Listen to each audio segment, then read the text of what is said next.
So last Tuesday, I came home with Quinn. She had a pediatrician checkup. So I brought her home and I went to let the dogs out. Ooh, let the dogs out. And I... Woo, woo, woo, woo. I can't. Every time I say that, I just can't help myself. Who going to put those doggies back? Okay. What? No, my mom. That was her favorite song when it came out for like fucking years. Years. Who letting those doggies out? Like it was her fucking song. And then one day it dawned on her. She goes, you know what I'm thinking? I said, what, Mom? She's like, who going to put those doggies back?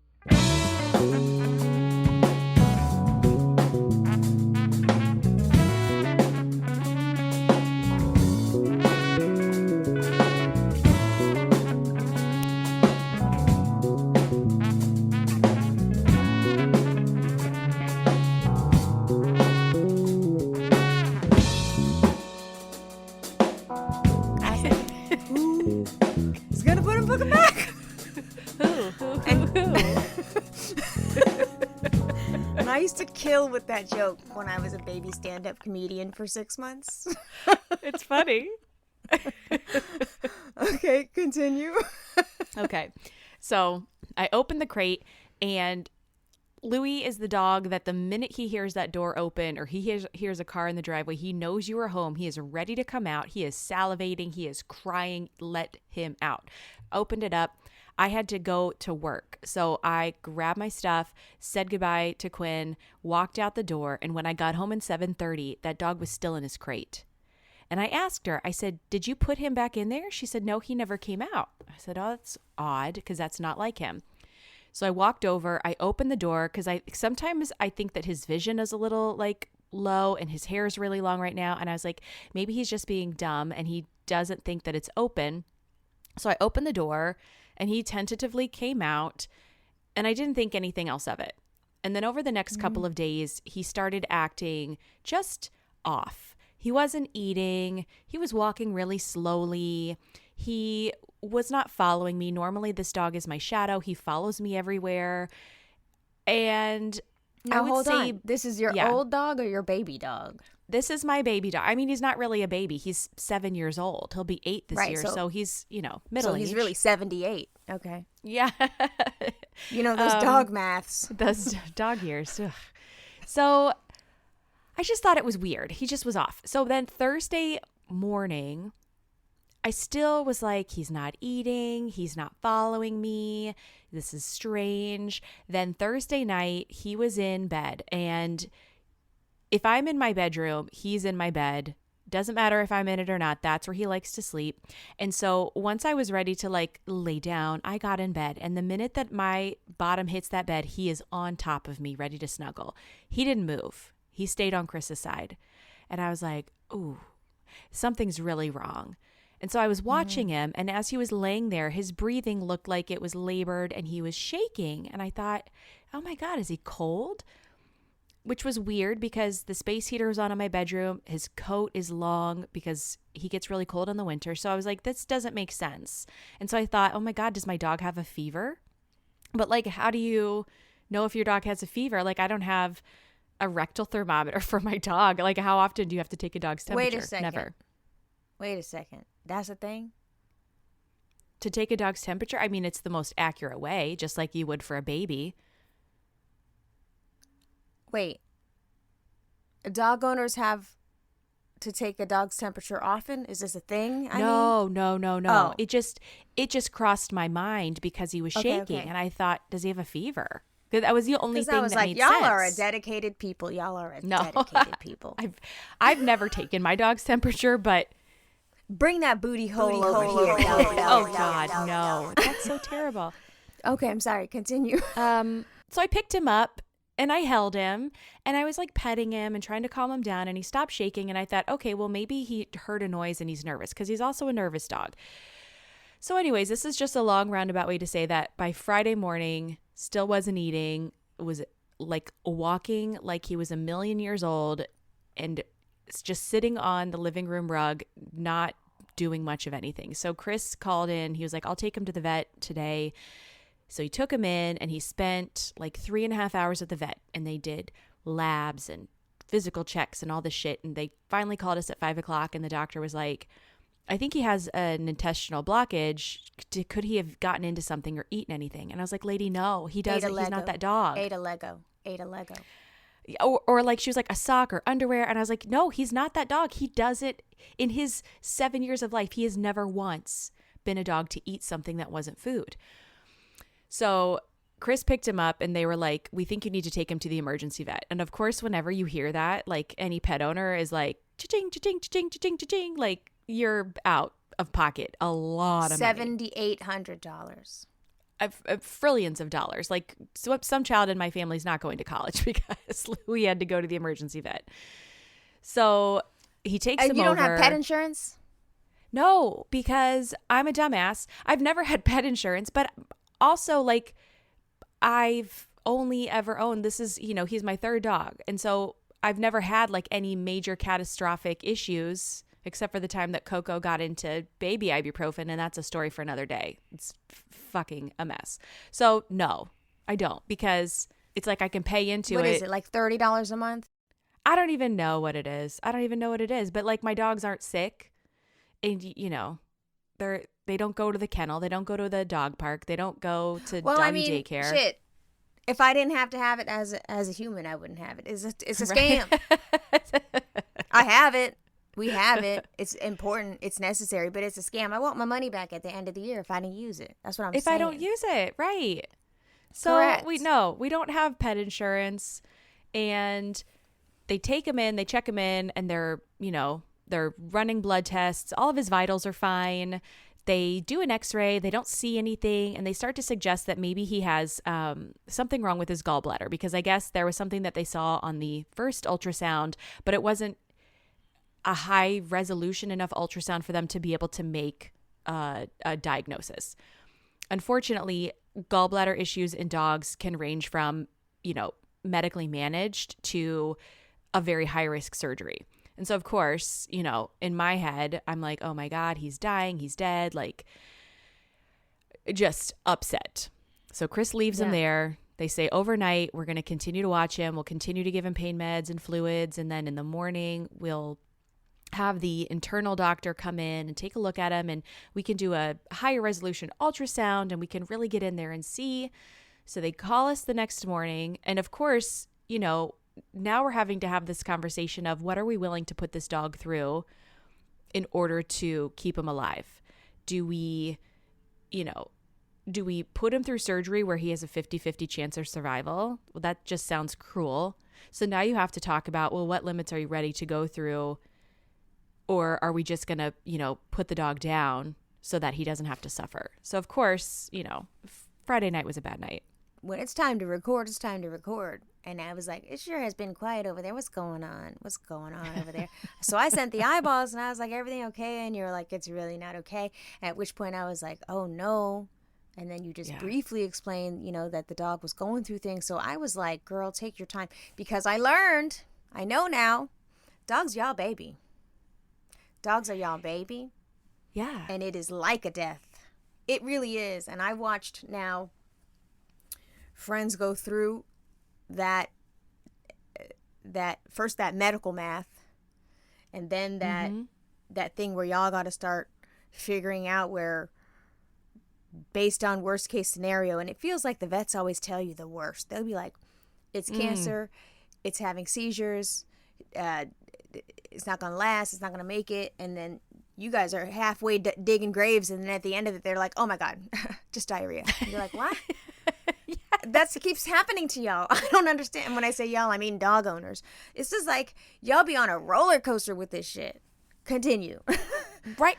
We were on a fucking roller coaster, because it was like, it's first they thought it was his teeth. Then they thought that he ate something. This was all at like our family vet. And then he gets to the med vet, and then they think that it's his gallbladder. And then they're like, we're still going to check for an intestinal blockage. And I was just like, we have been everywhere from he might need surgery, or he might need an antibiotic, to he might need this surgery and there's only a 50% chance that he's going to survive it. So like, good luck. Anyways, Saturday morning, they did this ultrasound. The doctor called and she said, hey, His gallbladder's not an issue. I'm not seeing anything there. He has some debris, but it's, consistent with his age. But his kidneys are really inflamed. There's a lot of fluid around them. And so I believe that is what's causing the problem. And we were like, okay, so what's next? And she's like, well, here's what we can do. So she laid out the care plan and explained that he would need another 24 hours there. And this was survivable because his vitals were still strong. They just needed to treat. Could we run some extra tests to check for things? Because they thought that he had a kidney infection. So like dogs can get UTIs. And so basically, wow, this guy had a UTI. It went to his kidneys and it was causing problems. So we were like, yeah, you can, check for Lyme, because sometimes I guess Lyme disease can cause an issue. So that came back negative, and she's like, we're just treating him with broad spectrum antibiotics. He's on pain meds. He's on fluids. Depending on how he does through the night, you probably can take him home on Sunday, but let's just kind of take it day by day. So felt a little bit better than obviously Saturday night. And then Sunday morning they called and they said he's eaten, he's taken a walk, he's asked for belly rubs because his abdomen was so distended and tender because his kidneys were so messed up that like on Friday morning, I gently touched his tummy to give him a little scratch and he cried. You couldn't touch his backside. You couldn't touch his legs. Like the dude was so much in pain. So anyways, we went to go see him yesterday at around lunchtime, and the doctor was like, he took a little walk. He was, very active. He seems much more perky today. He has on a pain patch, so he's got a little fentanyl patch on his backside. I know he's happy. He is high as fuck. Oh my God. He ate a little bit last night. He's going to need some more, Well, so that is on for like 3 to 5 days, and it makes him really sleepy. Like he's just like a lump, but he has like 2 antibiotics. He has a pain pill. He has an appetite stimulant. Like it was seriously 30 minutes this morning of trying to feed a dog who's not very hungry, trying to shove these pills down his throat and get him to swallow them because they're also expensive. So you don't want to lose any of them. Yeah. But he slept through the night, and she was saying that like when he comes home, he'll probably just want to sleep because he's been poked every hour on the hour since he's been here, and he can't rest, and he's, an anxious dog anyways. He stresses out when you take him in the car, take him to the groomer, whatever. So he's currently upstairs resting comfortably. He took a little walk this morning with me, but I'm thankful to say that he seems to be on the mend, and hopefully he continues. He's also going to need to get a job because we got bills now. Well, when those bills come, I have a perfect shredder that I could recommend. We will have an Amazon affiliate link. Because I'm not paying it. I'm sorry. I'm not paying it. Thank you, though, for your help. He feels better. And let me tell you what. Louis, which you don't know, is going to be coming around with his paw out talking about, I'm going to need $40. I'm going to need the whole $40. Because he's going to be trying to up that patch. You see what I'm saying? Them patches are addictive. And they ain't cheap. Now my dog is addicted to opioids. This is a whole problem. I'm telling you, it's a problem across the country. Dogs are not fucking immune to this issue.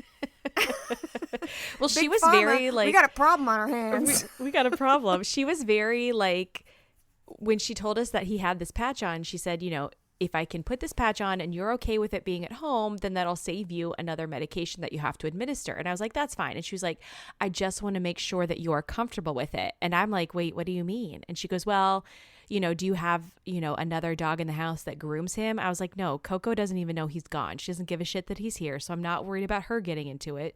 And she was like, and the children? And I was like, the children aren't going to pull a sticker off of his back.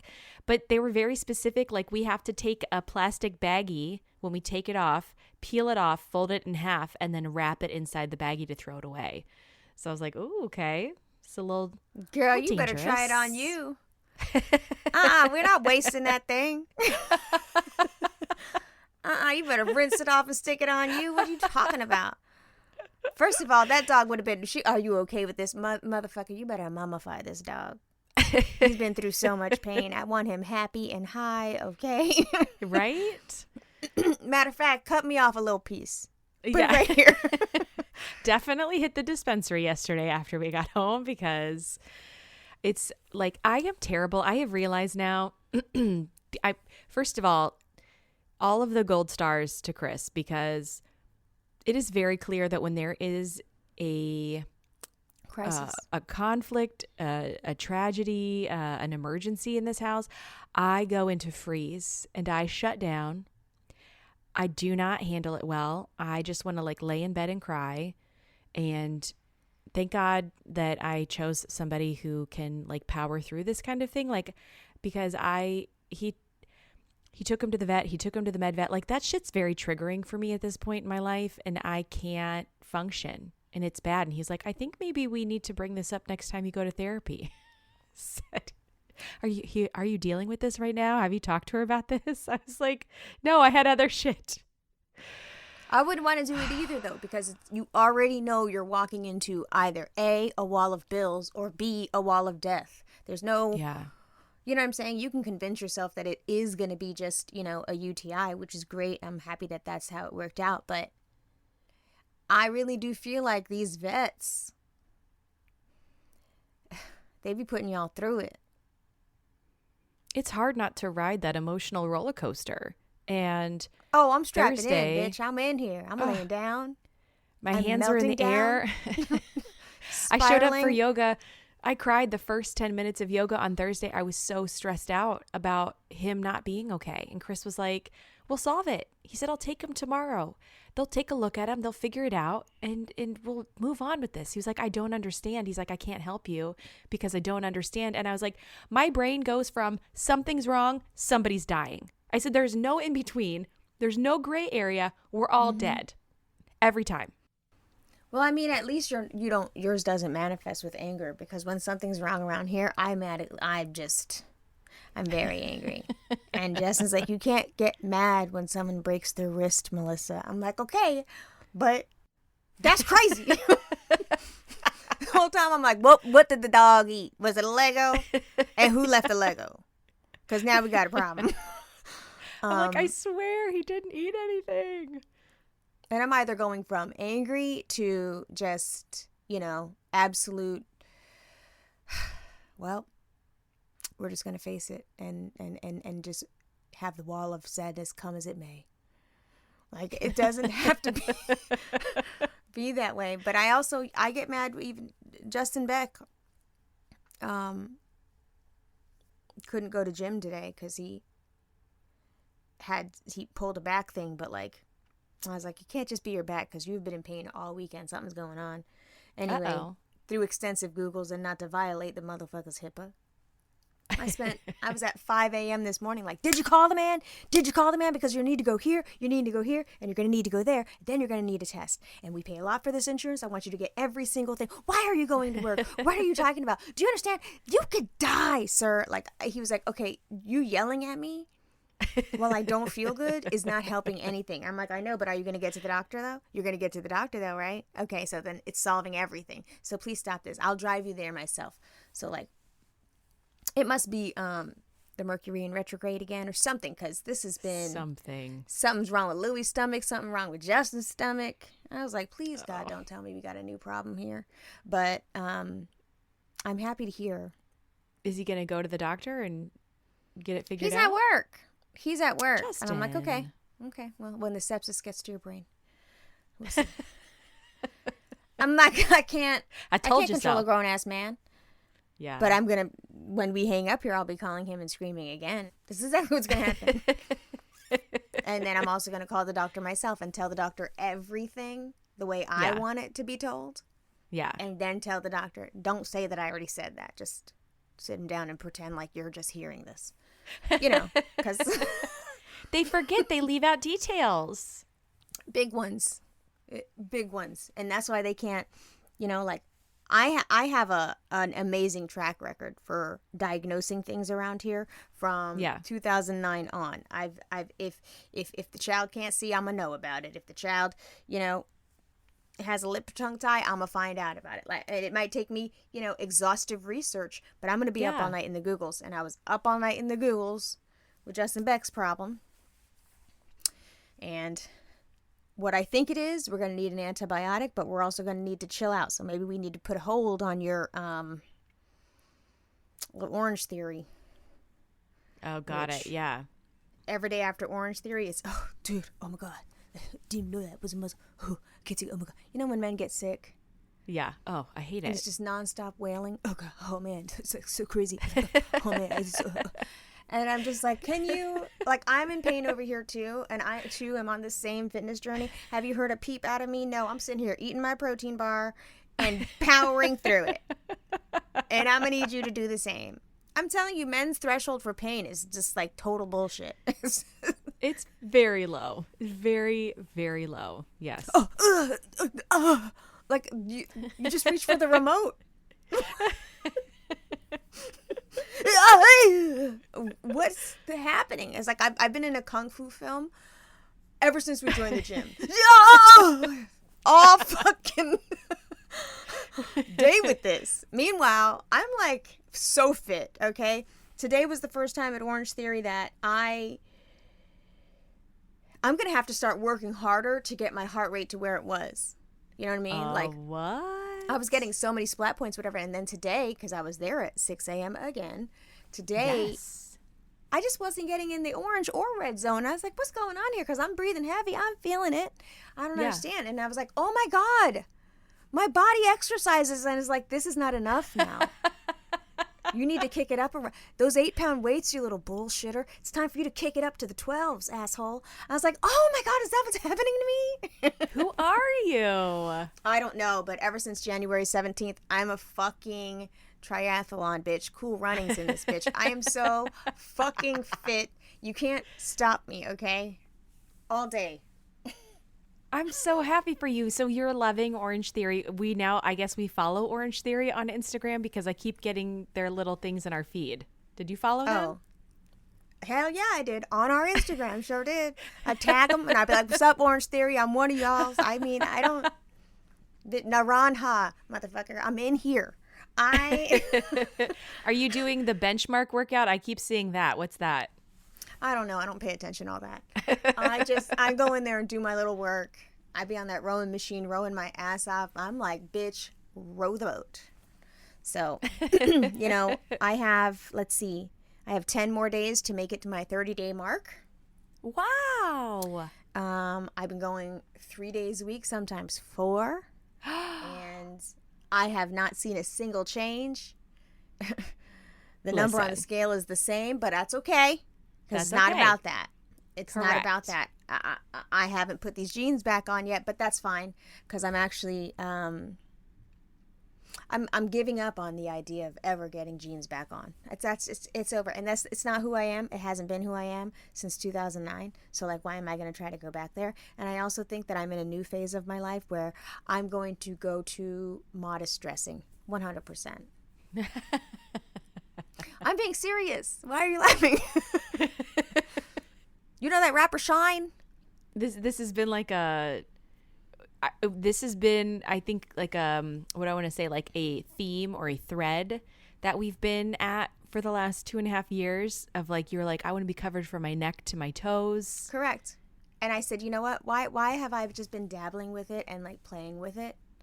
But like, pandemic got us in those sweatpants every day, but I had been in leggings. I had been in the pants with the elastic at the top since Shalom was born. Yeah. So like pants with zippers, all that shit. I'm not doing all that. But I started thinking about it, really thinking about my relationship with clothes and my relationship with my body. And I think the happiest place I'm going to be is if I just accept that I think that I am a modest dresser at heart. I love a skirt. I love to put one dress on and put a shoe on a bitch. I want to be done with it. And I think that I just need to embrace that and stop trying to go against what my body and my mind want me to do. I don't want to ever put jeans on. I don't want to have to go buy the jeans. I don't want to go get the jeans fitted. I don't want to go, snap the jeans on. The section in my drawer where there's literally a pair where they are. I don't go over there. You know what I mean? And I wore them on national television on the Shorty and Mercy episode. So there they are. That was the last of it. So rest in peace. And now no one can ever see it because the show got canceled and it's gone forever. So I saw that. I saw kind of that. love that for me. I know that I shouldn't say that, but I kind of love that for me. I wondered. I didn't say anything because I couldn't really. I wasn't really sure how you were going to feel about it. And then I thought, you know what? I think that this is like the best possible outcome 100%. for Melissa. You know what she it did is? it. She got the check. It lived for a little bit. Now it's gone. Listen, and it's when I say it was a neat little closure, and I feel bad. You know, I do feel bad because I do think that it was good work we did. It was. It got some critical acclaim. So for the people that loved that show and the people that wanted to revisit that, and for the people that grew up on some Danny from the real world, they got to really see his story come full circle. They got to really meet Tokyo. There were a lot of good things that came out of it. Do not get me wrong. It was wonderful, but I also feel like it's reparations in this motherfucker. And this was the best way that was going to go, because we're talking about $5,000 for use of my likeness in perpetuity. I don't know where the fuck that's going to go. I don't know when it's going to pop up again. Still don't know. Versus, the money that I got to show up for 3 weeks to promote the show, and then they aired it for less than a calendar year, and now it's gone. Okay. You made that okay. That sounds thank you. I think that was a sound and fair working relationship. I will give you use of my face, exploitation of my words, however the fuck you want to do it, for this amount of time, and then I'm going to go back into my hole where I belong, where every now and again, someone is reminded that, they liked to see me on TV. So maybe I'll get a phone call here and there. Maybe I'll go on a fucking meeting here and there, and it's cute, but it doesn't I don't go into that horrible place where I gotta worry, oh God, one day they're gonna cut the footage together of me going in and out of the shower. It's so stupid. And I just don't have to worry about it anymore. I mean, I'm sad about it that, it's up for a nomination for a GLAAD award, and now it's not available to see, so we're definitely not going to win the motherfucker. But do we ever win them? We don't win them. We don't win them. It's like we're the Beyoncé of the Grammys. It's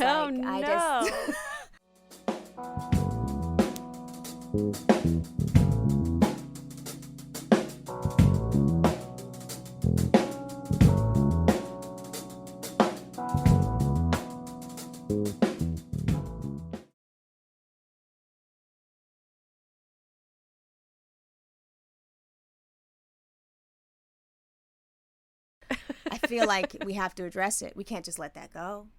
You were in hell. You were in Dog Louie hell, so you didn't watch the Grammys. I didn't. But I didn't watch it either. But I scroll. She didn't win? I scroll and she won a lot of awards for songs and other things, right? So she is the most celebrated. She is the artist with the most Grammys ever. That's true. 100%. However, she didn't win Album of the Year, which we all know is bullshit, because the cultural impact that Renaissance has ongoing, because there are people that have still not stopped playing it. Me. Is crazy. Yeah, is crazy. And don't get me wrong, that's not to say that Harry was undeserving. But there was also Bad Bunny, who is massive, huge hit maker. The man can't walk down the street. Wait, Harry Styles won? Album of the Year, yes. Interesting. With the TikTok songs. What's a Bad Bunny song? I don't know. I just know he's really famous. I learned all that from watching Twitter. But he's huge, massive. And for Puerto Ricans like Justin Beck, very important time for them. So, oh, he's Puerto Rican? You're yes. Puerto Rican? Oh, yes.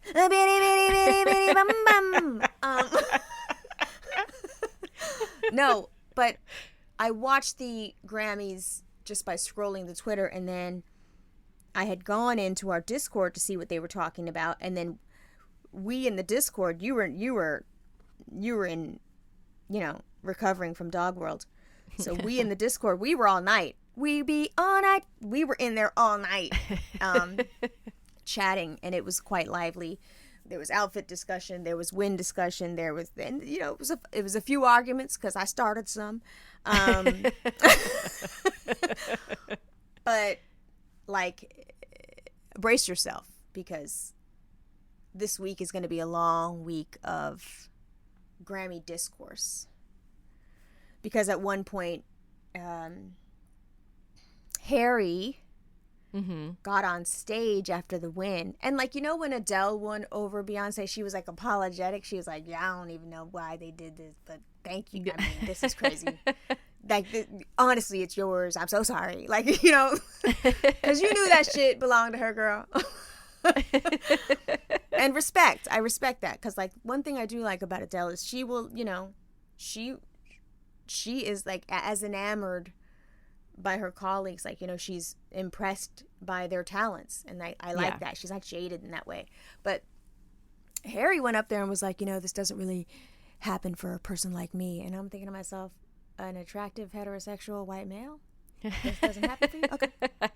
I mean, okay, Not girl. a really famous girlfriend? Really? And you were in the category with Beyonce? And you're going to say that? Okay.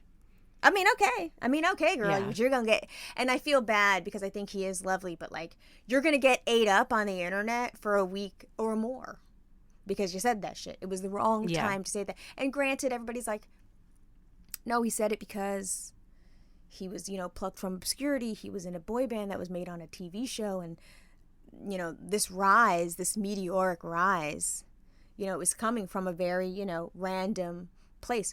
Perfectly understand that. But now they're starting to pull out all these receipts where his manager is a fucking producer connected to the Grammys. And there's like a lot of weird like nepotism angles that they're going to explore to anything to minimize his win.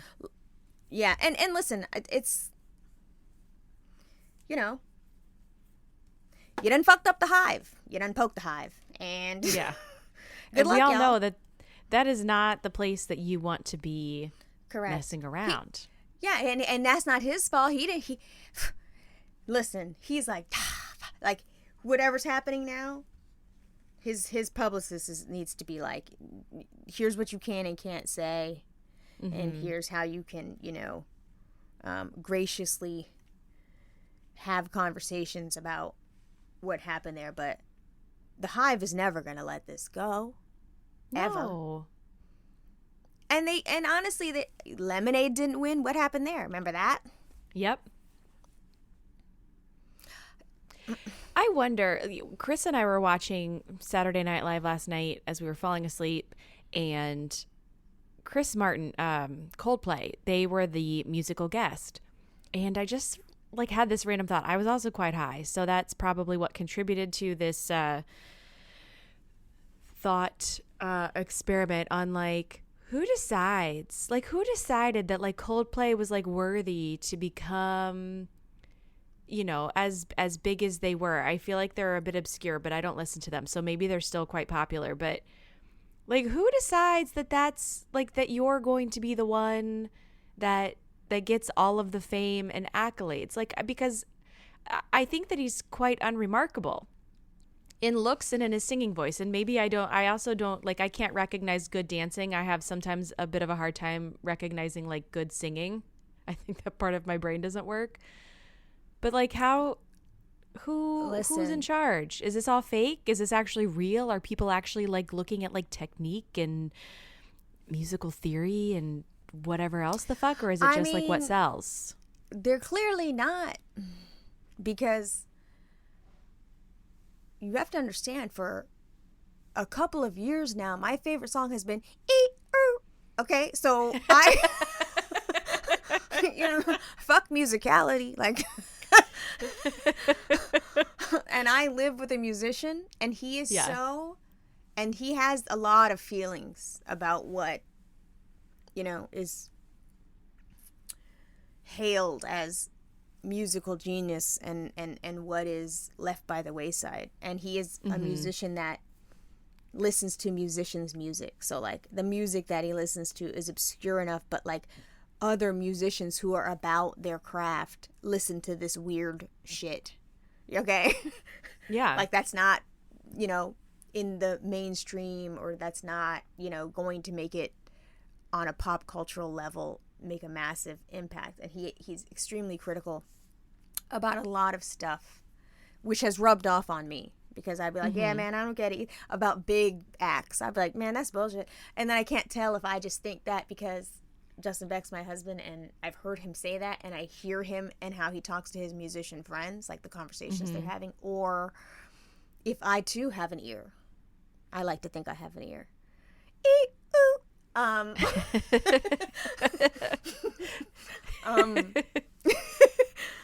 And he gets very upset with, like, he's like, how are you moved by such trash music? And I'm like, you know, I think I like what I like, but I also do know good music. You know, like, I'll be the first one who's like a 90s on an R&B connoisseur, and we can see where the decline in a lot of different genres has come, you know? And I don't know if it's SoundCloud, or if it's TikTok, or if it's attention span, or if it's oversaturation, or if it's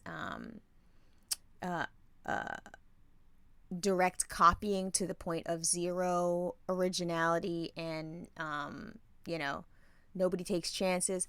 I don't know, but I started reading, you know, all of the commentary last night, which was coming in hot. You know, that's my favorite time on Twitter, when there's a lot going on and you can't keep up. Woo, I love it. Twitter was almost good again last night. And apparently the Grammy voters, it's not even a requirement that you listen to the nominated works. What? Which, oh yes, you don't even have. Then how do you judge it? I'll send you the article.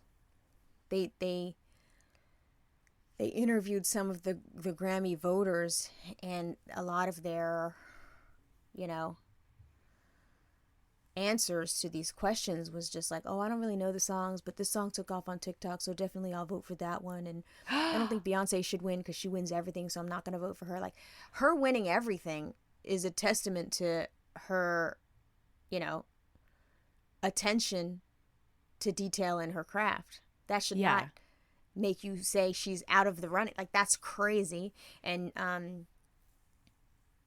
don't know, it's a lot. I think a lot is going to be revealed in the next week in terms of, you know, the behind the scenes of how these decisions are made, because people are now starting to look more scrutinizingly at, you know, what do you say, how the sausage is made. And it's fucking weird. Yeah, you would think that there would be... You would think that there would be some kind of, like, rubric that a song is judged by, or that an artist is judged by. Like, it has to meet this criteria in order to be considered. And how somebody could say, well, it was just popular on TikTok. That's fine. Like, eating food in your car is popular on TikTok. Yeah. But and that doesn't mean it's good. and that's the other thing. Popular on TikTok, if that was the rubric, she then still should have won, because that record is still massive. Yeah. Globally. So based on those few standards, even if you didn't listen to it or consume the work as it was meant to be consumed, you know, in an album format, she still... pockets everywhere. Somebody's talking about Beyonce. We want to know, where is Beyonce? They've been demanding the visuals for Beyonce. Girl, I still listen to Lemonade. I still watch Lemonade. Like, it's... Same. It's not making any sense. And, you know, at some point, we're also going to have to speculate about, you know, the race aspect here, because... white motherfuckers keep winning these things, and I'm like, this is something. I mean, it's starting to look a little funny in the light. Yeah. But you know, I don't know, but I can tell you that there must be no criteria, because remember, at one point, Chance the Rapper was the most innovative artist in I'm sorry. I have to bring it back there. I can't let it go. I'm not going to let it go. I'll never let it go. And I don't care. And I'm going to say it again just in case you haven't heard. I know that we've been going to this podcast for 6 fucking seasons deep. It's been 3 years and I have not moved on. I know that started in 2016, 17 or whenever that was. I'm never going to let it go. So just go on ahead and fast forward past this part. I'm going to remind everybody again that Chance the Rapper was not the most innovative artist because everything that he said and everything that he put on that album Coloring Book, which he got the title from Glassjaw years before, did that album title, and artwork and rollout. Let me not put up my motherfucking receipts. I have the dossier ready if you would like to review it. I've seen the PowerPoint. It's good. Was it not compelling? It was very compelling. You make a very strong case. I Yes. also have joined in on fuck Chance the Rapper. Yeah, so listen, I feel like if you can be called the most innovative rapper on the intellectual property of a obscure hardcore band from Long Island and be celebrated at these front-facing, pop culturally important award shows, then, you know, there is no standard or format or guide for how we choose who the winners are. So I feel better. Yeah. Oh, good. I mean, it's crazy. It's absolutely crazy. I'm not going to let it go. I don't care. Has he done anything recently? I haven't seen. No. You know why? Because Anything. sophomoric efforts of people that were never original usually are not good. So Karma just came back and took care of him. Listen, I mean, he's doing well. He has a beautiful wife. I think she's gorgeous and lovely. So at least he has that.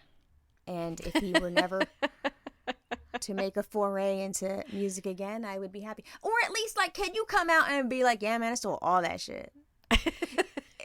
Even his musings about the state of the major label and how it affects the creativity of a musician and the business side and how it affects the creativity of a musician. All of those things were things that Glassjaw had been saying since the early aughts. Like, bitch, let me get in a microfiche and I'll show you. I'll point to exactly where you had me fucked up. But it's fine. It's fine. We don't make the rules. We don't understand. At the end of the day, Beyonce is the winner of all the awards. Yeah. Period. Yeah. She was late. She won an award. She won an award before she even arrived. Jay-Z was just sitting at the table like, I don't even know where she's at. She was stuck in traffic. I guess they came in separate cars or he was coming from somewhere else. So I was thinking in my mind, I was like, oh, they're trying to trick us. Because there's going to be commercial breaks. The whole vibe was, where is Beyonce? Even the celebrities. Lizzo at one point is like turning in her seat like, where is she though? Like you could read her lips. She was looking for her. So I was thinking, oh, she's going to come down from the ceiling and start performing. Yeah. You know, she's going to I was like, it's coming.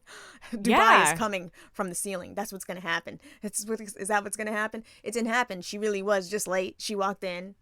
And then Trevor Noah walked her award that she had already won. And then she made history by being the most winningest, artist. Yeah. But then didn't win the album of the year, which is crazy because everybody knows where they were when Renaissance came out. Hell, everybody knows where they were when fucking Lemonade came out. You know what I'm saying? Oh my God. Everybody knows where they were when Self-Titled came out.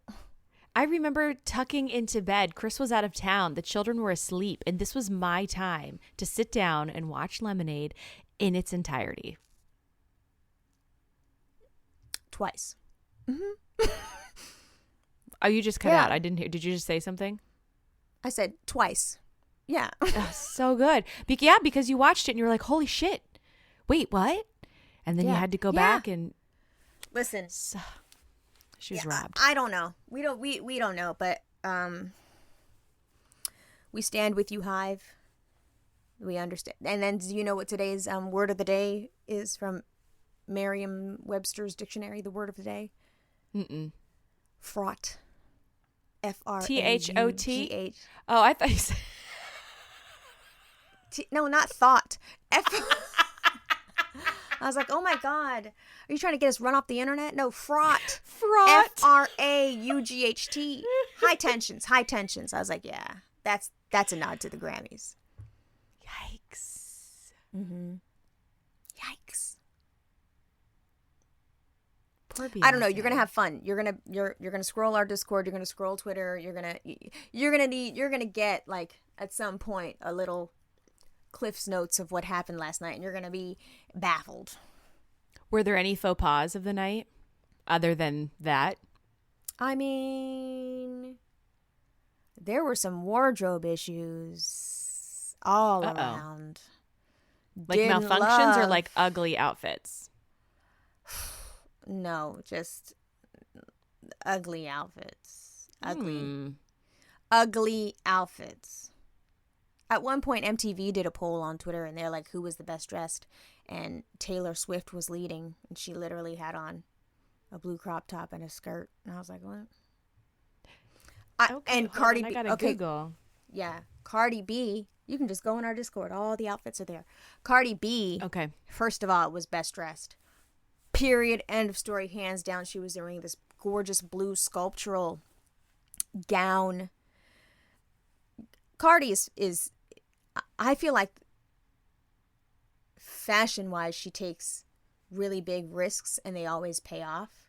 Because she understands how to dress her body, but she also understands how to like move in like while wearing art, you know? She's just she's just perfect, and but then she's still very somehow approachable. Like the clothes don't wear her in a crazy, I can't even explain it, but no, I know what you mean. She looked fucking amazing. And then the tribute to Takeoff, I watched a video of it. I mean, there was no dry eye in the house. It was very sad. Very sad. And then there was the hip hop medley where they went through like their chronology, and then, you know, towards the end they started doing TikTok hip hop songs, and I was like, well, we should have left that part off. We were on a high here. Oh, Lizzo. The red rose cape she wore, that was beautiful. No, I'm looking at this like silver the change. Yeah, well, that's not cute. That was change. Yeah, there was a lot of foil. MGK, who was there, winning an award. I don't know a single song of his. Do you know a song by Machine Gun Kelly? Yes. Yes and no. I know there's one that's popular right now, and it's really annoying, but I couldn't tell you how it sounds. Okay, well, he was there to win a Grammy, and I was very confused because I never heard any of his songs. He won a Grammy? No, he was nominated. Let's not get crazy. Chris is going to be really upset. Chris hates him with the fire of 1,000 suns. Well, you know what it is? It's like, what's the genre, sir? Are you pop punk? Are you a rapper? Which is it? Like, what do you do? No, I think he tried pop punk and he failed miserably. And so he thought, well, let me try rap. Well, hold on. I think this my ex's best friend. Let me see. Oh, yeah. Kated, yeah. That song. I don't know what that song is. This is a Slipknot household, so I am not allowed to like MGK. Just on wait, because he said mean things about Slipknot.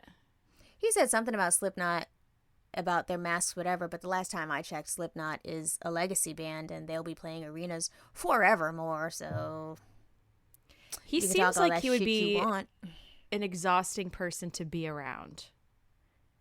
Drew Barrymore likes him. Really? Well, you know what? She's a little... You saw that clip? Where, like, he's like, you know, it's like I didn't really feel like coming to this interview because, you know, I got a lot of social anxiety and I got a lot, you know, I'm feeling down sometimes. And so, and, like, they're painting each other's nails and he's vulnerable and this and that. And, you know, we touched on it a little bit in the last episode about social media and this new wave of vulnerability and how it is a brand now. Oh, yeah. When you overshare and you're sad and you're forlorn and you can articulate these feelings, which is fine. I think that's great, and I think that's brave to a point, but at what point are you selling me a product of this box that you've put yourself in? Like, I'm sorry, but Like you're constantly sad and you're constantly oversharing all of your deepest, darkest inner feelings for the public. you know, you don't want the attention all on you, but you're also dressed as the Tin Man. So I want to know, which is it? You know what I'm saying? That's all I'm saying. Yeah, I think that there's a disconnect, right? Because we know what it feels like to be socially anxious, and we know what it feels like to have anxiety just in general. And we also know what it feels like to have to be in a space to be like ready to be on socially. And those two things don't go together. Either you are or you aren't. And I think that sometimes there's no amount of masking that you can do in those situations. Like I can go into a social situation with people I don't know and mask for maybe a good 10, 20 minutes. And then I need to like go hide in the bathroom.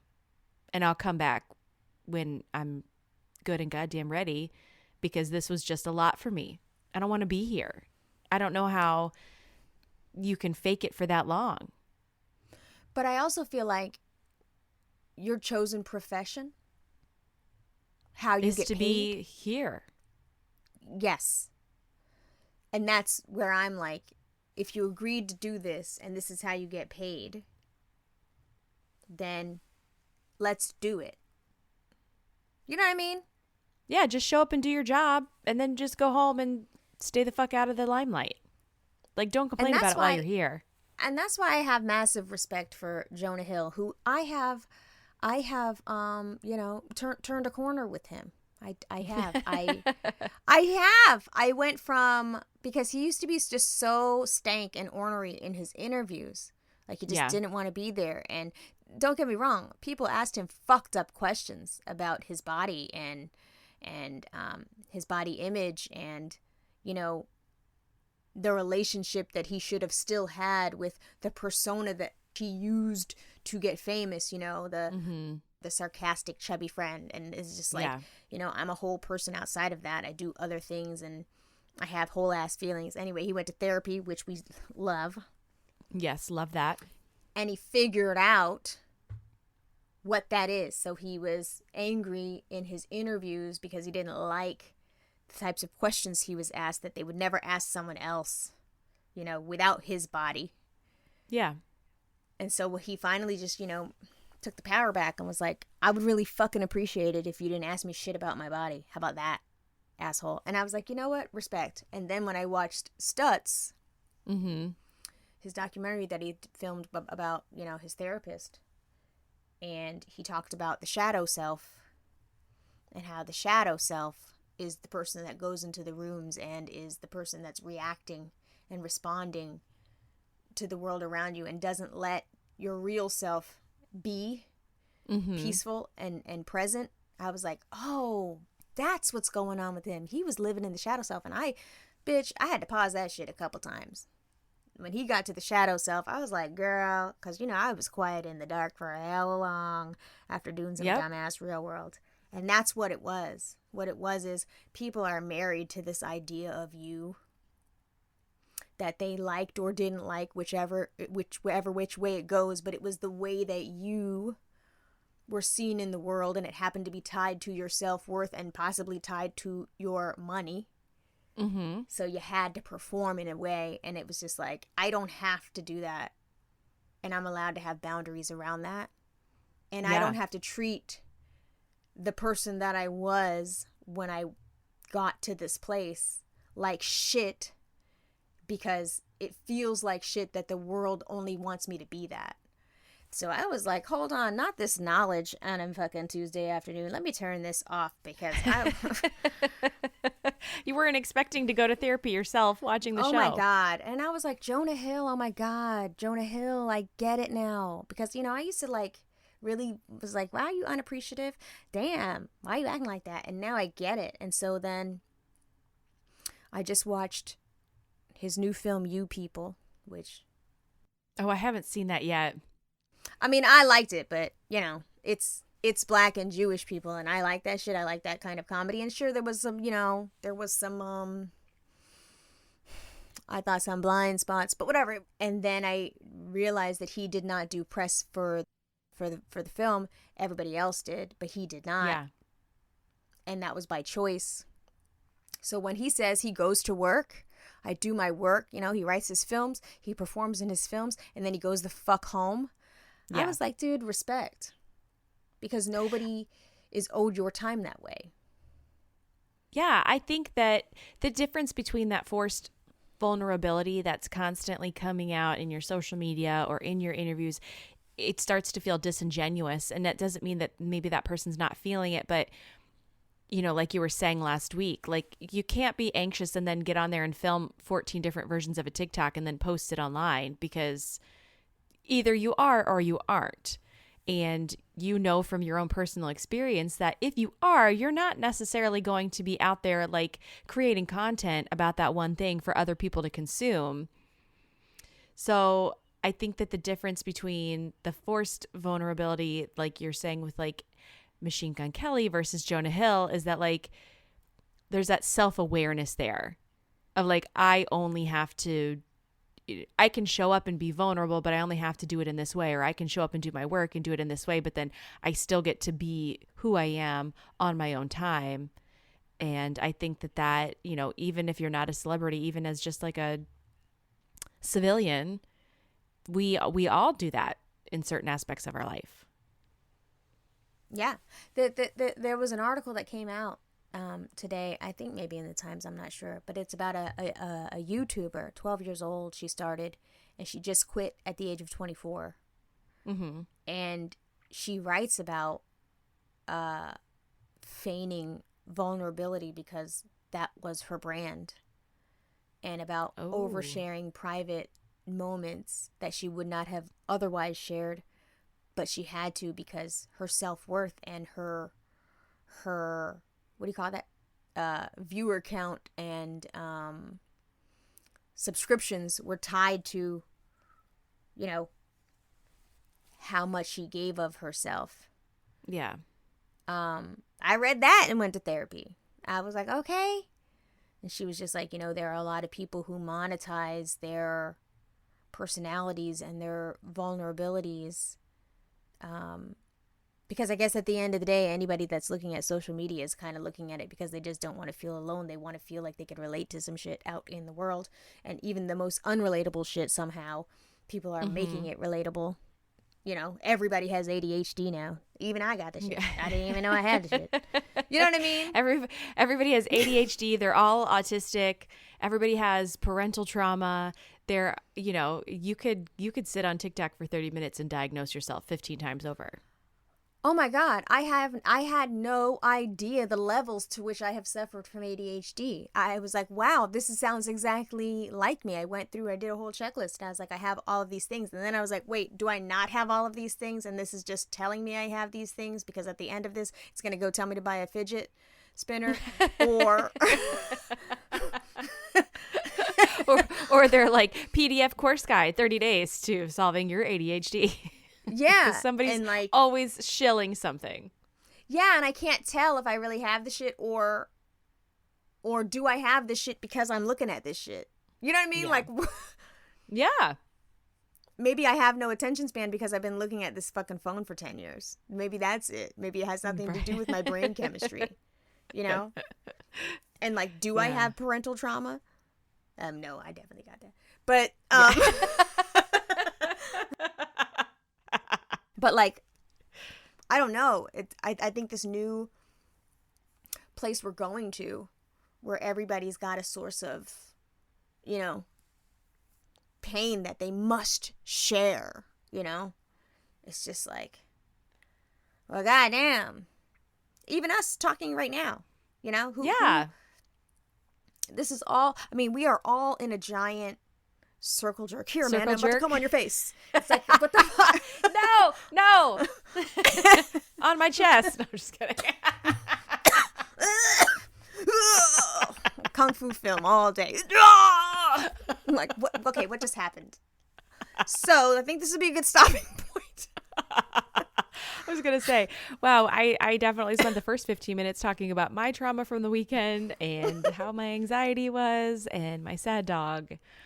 And we're going to make 50 cents on Spreaker because of that. You're welcome. Listen, I think we might actually make 72 cents because we mentioned Beyonce. Hashtag Beyonce. Let's put that in the hashtag. Hashtag Harry Styles. Shit. Hashtag Grammys. Hashtag my dog died. Hashtag urinary tract infection. Hashtag pet insurance. Hashtag Orange Theory. Hashtag pet insurance. Did you say that one? Yeah. Hashtag therapy. Hashtag Hashtag ADHD. Jonah Hill. Hashtag Jonah Hill. Hashtag Stitz. Hashtag therapy. Hashtag Hashtag mental health Paramount. awareness. Hashtag Happy Black History Month. Did you know yesterday was Rosa Parks Day? Hashtag Rosa Parks. Yeah.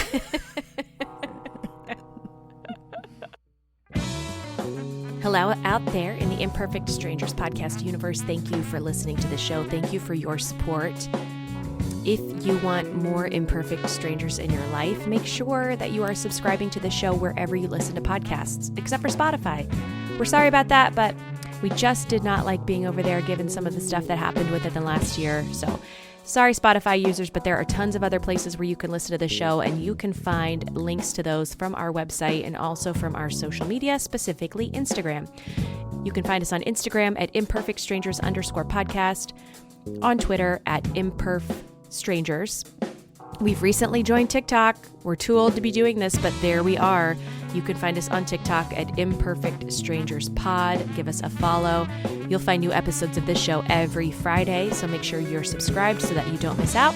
And then make sure to join us on Mondays on Instagram for a very special Monday Night Live where we talk about the episode, we answer your questions, and we always go off topic. So miss a live, miss a lot. And if you need even more imperfect strangers in your life, because I know that some of you are just like, give me more content. And we're like, okay, come join our Patreon, patreon.com/imperfect strangers. We have extra episodes, so you can get not one, but 2 episodes a week over there at our actual friends tier. We have strangers with benefits. They get access to Monday Night Lives. So if you miss a live on a Monday, you can always catch up over there on Patreon. We are working our little behinds off to give you early and ad-free content. So if you want to get the episode before everybody else gets it on Friday, you can do that through our Patreon as well. We have a private Discord, so go over there, check out the website, patreon.com/imperfect strangers to see what else is there. We also have brand new merch. You can find that linked in our Instagram bio. We're releasing seasonal capsules now. So right now we have all kinds of apparel. We have a sticker, we have a mug. So if you want to represent your second favorite podcast on your body or in your little hand, you can do so by buying our merch. And thank you for supporting us. We will see you next Friday with a brand new episode. Bye.